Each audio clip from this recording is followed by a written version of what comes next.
Olá, boa tarde. Começa agora o JTV UFMA. Vamos aos destaques de hoje. Seminário debate temática sobre o autismo. Saiba quais são os sintomas e os tratamentos para a fibromialgia. Conheça o projeto do Comitê Paralímpico Brasileiro para inserir pessoas com deficiência no esporte de forma gratuita. E no quadro Sala de Entrevista, um bate-papo com o professor Paulo Ramos, que fala sobre o primeiro doutorado em Direito da UFMA, aprovado pelo CAPES. Nosso telejornal está no ar.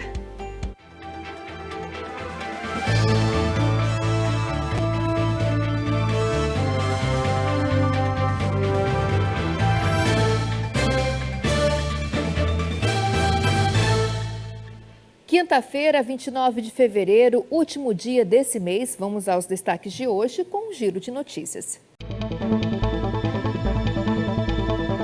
As empresas e instituições financeiras têm até hoje para enviar aos contribuintes os comprovantes de rendimentos referentes ao ano passado. Os dados podem ser encaminhados por e-mail, mandar links para serem baixados na internet ou fazer a divulgação em aplicativos para dispositivos móveis. Os documentos de rendimento servem para a Receita Federal cruzar informações e verificar se o contribuinte preencheu dados errados ou sonegou impostos. Os informes são necessários para o preenchimento da declaração do Imposto de Renda da Pessoa Física.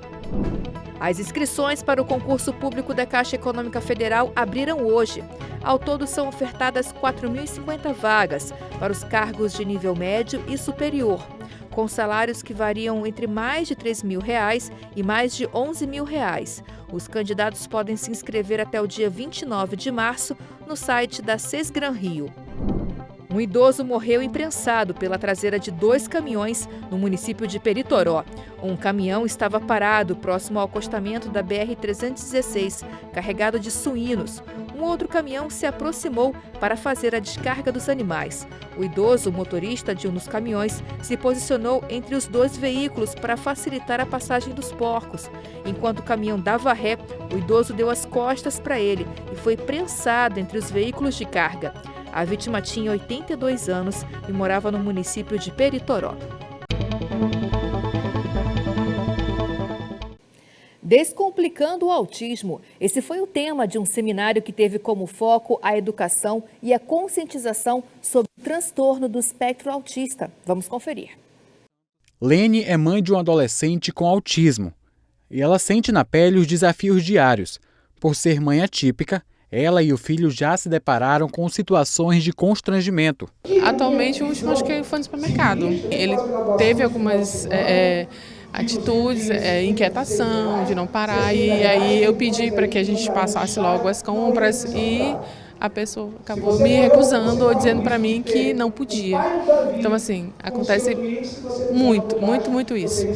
Apesar dos avanços na inclusão de pessoas com deficiência em diversos espaços da sociedade, muitas barreiras ainda são enfrentadas, especialmente para aqueles que vivem com o transtorno do espectro autista e outras condições neurodiversas. De acordo com a Organização das Nações Unidas, cerca de 1% da população mundial pode ter autismo. Os dados também mostram que 1 em cada 160 crianças convivem com o diagnóstico do transtorno de espectro autista. Mas o que muitas mães e famílias ainda enfrentam é o capacitismo, que é o preconceito contra as pessoas com deficiência. O transtorno do espectro autista, popularmente conhecido como autismo, é um problema no desenvolvimento neurológico. Ele tem início nos primeiros anos da infância e permanece na adolescência e vida adulta. Para conscientizar a sociedade sobre esse assunto, foi realizada a primeira edição do seminário Descomplicando o Autismo. A gente percebeu uma procura muito grande por parte dos pais, por parte da sociedade em geral. Contamos com o apoio da OAB, com médicos. Para você ter uma ideia, as inscrições esgotaram rapidamente. Então a gente está muito feliz com a procura e acredita que esse é um primeiro degrau para a gente aumentar o debate, tomar propostas por parte da sociedade e implementar boas políticas públicas. Além do seminário, O objetivo é levar mais ações para outros municípios do estado e assim conseguir conscientizar o máximo de pessoas possível. O nosso objetivo hoje são as políticas públicas para que o estado, o município consiga atender a demanda. Nós precisamos saber quantos autistas nós temos no estado. Nós ainda não temos a CIPTEA, a carteira de identificação da pessoa com transtorno do espectro autista, e nós precisamos desenvolver essa demanda no estado para que a gente possa fazer uma política pública efetiva. E através de debates como esse, é exposto o quanto é importante debater sobre o suporte para tratamento do autismo, a importância de políticas públicas e direito dessas pessoas. Se conscientizar que o autismo faz parte da vida. Essas são crianças muito amadas, muito queridas, muito especiais. A gente precisa ser muito empático e integrá-las na nossa vida, na escola, na nossa sociedade, em todas as áreas, quebrando o preconceito. Só assim que a gente, enquanto mãe, enquanto ativista, enquanto profissional mesmo, a gente busca conhecimentos, a gente está aqui para brigar pelos nossos direitos dos nossos filhos, né? E para que as pessoas entendam de uma vez por todas que eles estão aqui e que a gente tem que aceitar. Pois é sempre importante debater sobre o autismo, conscientizar a sociedade e o poder público para efetivar políticas eficientes na proteção dos direitos dos autistas e garantir também a inclusão social em todas as esferas: educação, trabalho, cultura e esporte. Por falar em esporte, o Comitê Paralímpico Brasileiro lançou um projeto para inserir pessoas com deficiência no esporte de forma gratuita. Vamos saber mais informações agora com o repórter Matheus Souza. Boa tarde, Matheus. Olá, boa tarde, Ana. Boa tarde também a você que nos acompanha aqui no JTV UFMA. O Centro de Referência Paralímpico Brasileiro do Maranhão, aqui em São Luís, é um projeto desenvolvido pelo Comitê Paralímpico Brasileiro em parceria com a Universidade Federal do Maranhão. Aqui em São Luís, as atividades acontecem no campus do Bacanga, no Núcleo de Esportes, com as seguintes modalidades: atletismo, natação e bocha paralímpica. E tudo isso é de forma gratuita, hein? E para falar mais sobre isso, eu converso agora com a coordenadora do projeto, Fabiana Bernardes. Fabiana, boa tarde. Qual é o objetivo do projeto?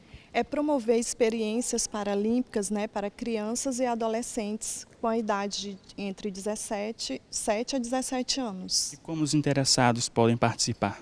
Nós estamos com as inscrições abertas, né, até o dia 15 de março.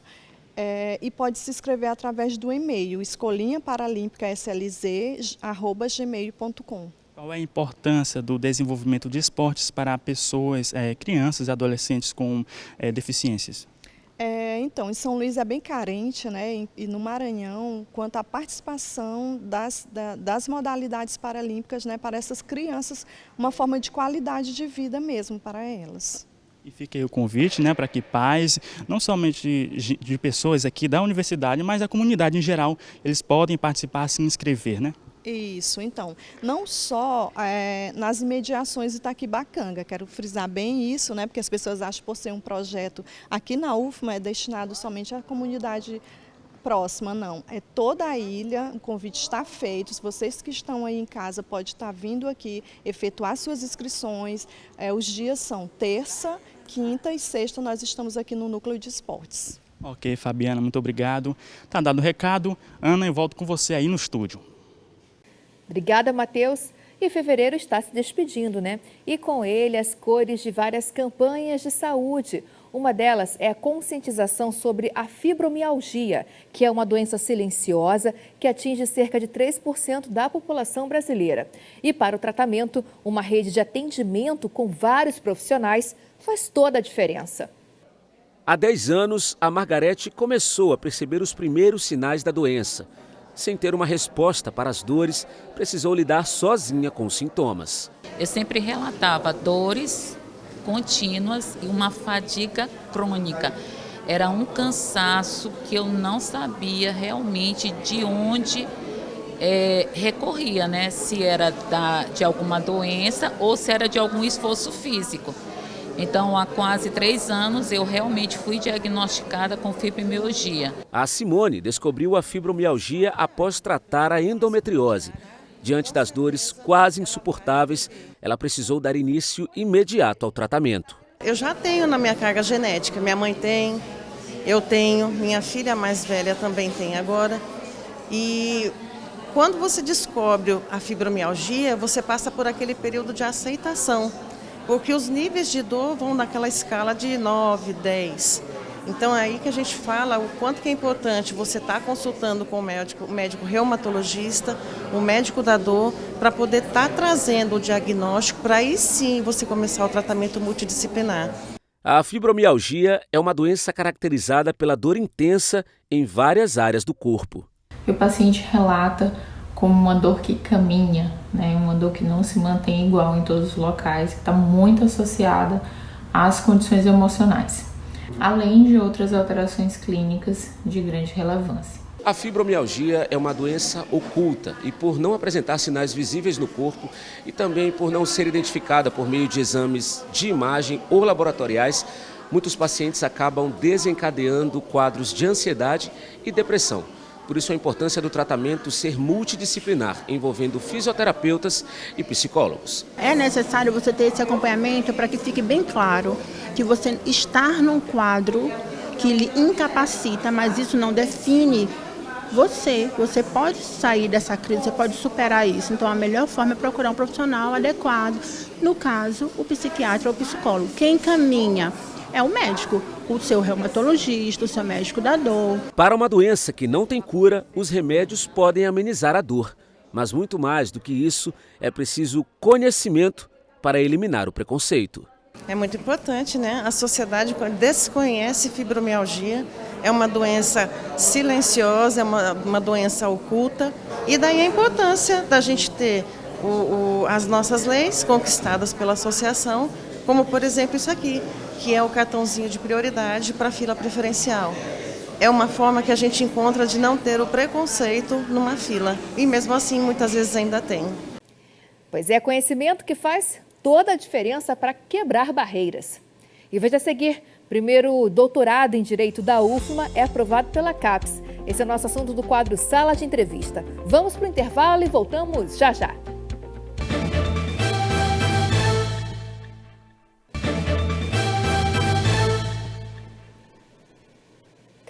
Estamos de volta e hoje no quadro Sala de Entrevista tem um bate-papo com o professor Paulo Ramos, professor da UFMA, que fala sobre o primeiro doutorado em Direito da nossa universidade, aprovado pela CAPES. Luísa Rabelo, é com você.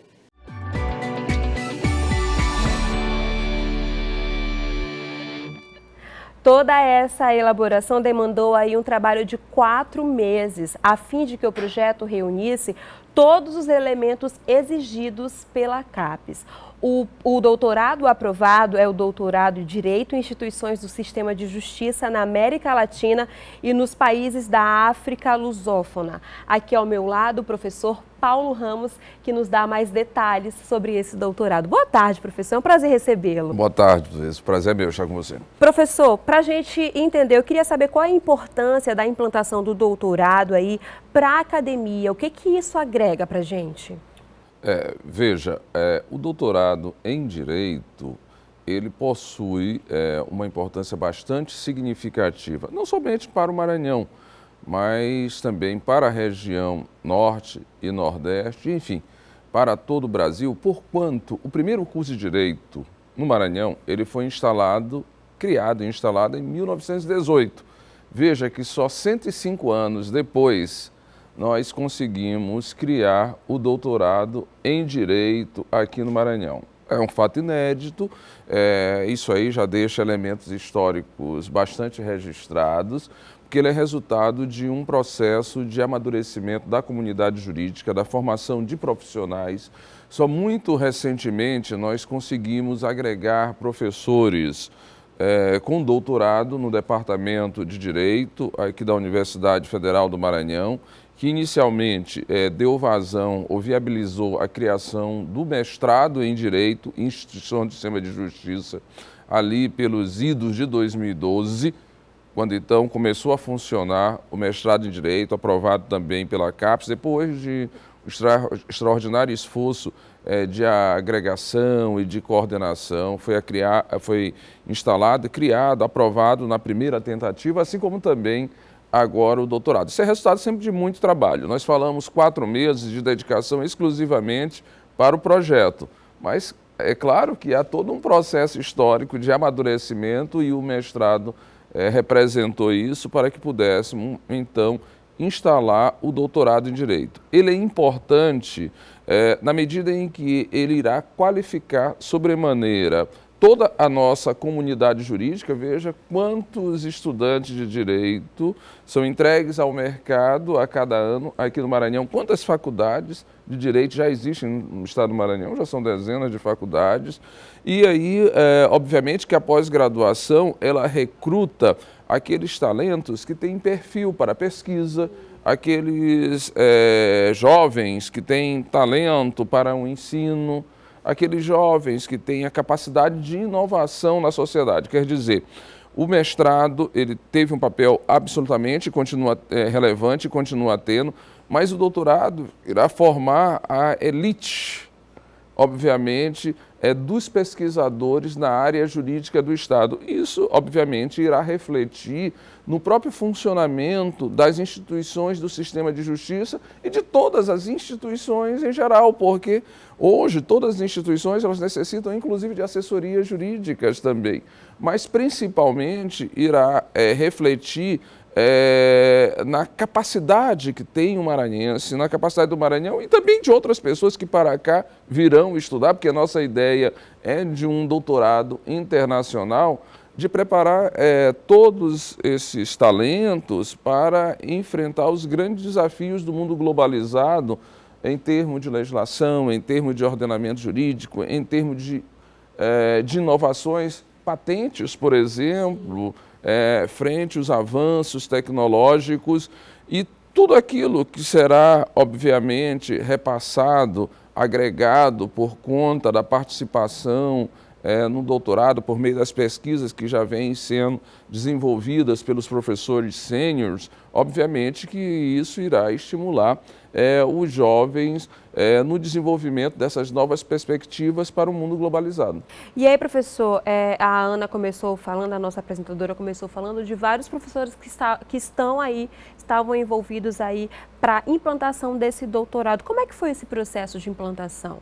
Veja, nem todos os professores que integram um programa necessariamente têm um perfil para organizar uma proposta de mestrado e doutorado. É sempre um grande desafio preencher um APCN, que é um sistema estabelecido pela CAPES, que você deve preencher todos os requisitos e esses requisitos eles precisam ter racionalidade, eles precisam ser coerência, é preciso demonstrar para a CAPES, que é o órgão do governo federal, ligado ao Ministério da Educação, responsável pela avaliação dos programas de pós-graduação, enfim, demonstrar que aquele corpo docente daquela instituição tem capacidade de levar adiante uma organização de altos estudos, de pesquisa. Então, o que nós fizemos, basicamente, eu, a professora Edith Ramos e a professora Márcia Aide, com a colaboração também do professor Cláudio Guimarães, que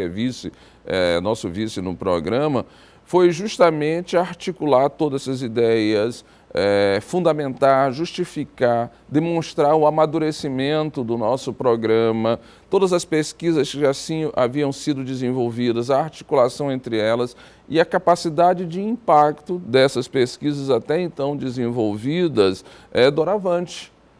A possibilidade de desenvolvermos pesquisas ainda mais verticalizadas, mais profundas, a possibilidade de articular com os países do nosso entorno, quer dizer, os países da América Latina, contribuir com o desenvolvimento desses países, ao mesmo tempo que contribuímos com o nosso desenvolvimento e contribuir sobremaneira com os países da África lusófona.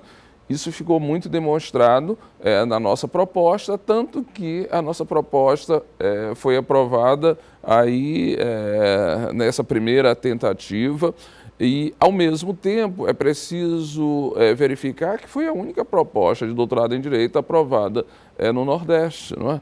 Então, demonstrou que realmente era uma proposta com grande potencial, com grande capacidade. No Norte, nós tivemos também 2 propostas aprovadas, uma no Pará e no Amazonas. Isso acabou cobrindo a carência na região Norte e nós aqui no Maranhão temos uma responsabilidade muito grande de formar profissionais, não somente no Maranhão, como também no Piauí, que não possui doutorado, em Tocantins, que não possui doutorado, e, obviamente, uma boa parte do Nordeste, em que os poucos doutorados que existem também estão concentrados na capital, mas nenhum deles é dedicado ao estudo das instituições do sistema de justiça. Então é uma grande responsabilidade. Professor, serão aí 4 anos de aperfeiçoamento para esses profissionais, como a gente já costuma dizer. Eu queria que o senhor me dissesse o que vai destacá-los, né, depois desse resultado, depois desses 4 anos. Veja, o doutorado em Direito ele possui uma diferenciação em relação a outros doutorados. Ele, assim, para ingressar no nosso mestrado, exige uma preparação muito grande. Então, o nosso programa de mestrado, ele realmente tem recrutado os melhores talentos. As seleções são muito rigorosas, são bem difíceis. Nós já tivemos seleções em que poucos foram aprovados e vai continuar sendo assim. Da mesma maneira, o doutorado. O que nós queremos é efetivamente recrutar os melhores talentos.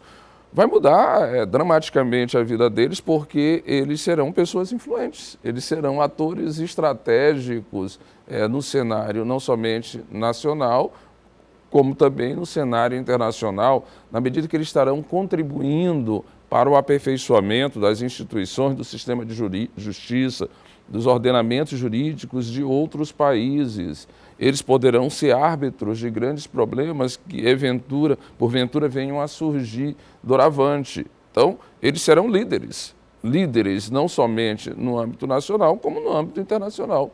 E é importante que todos conheçam o nosso espaço, do nosso programa de pós-graduação, que fica no centro, é um prédio belíssimo, tem uma infraestrutura excelente, uma ótima biblioteca, tem um corpo de professores muito dedicado, de profissionais, de servidores também muito comprometidos. Enfim, tem um núcleo estruturante, que é o núcleo de direito constitucional, com alunos bastante talentosos. Enfim, as pessoas precisam levar em consideração que já é um programa que tem toda uma infraestrutura muito eficiente à disposição daqueles que querem se dedicar aos estudos avançados. Professor, a gente parabeniza todo o trabalho de vocês, certamente vai elevar aí o nível da nossa instituição.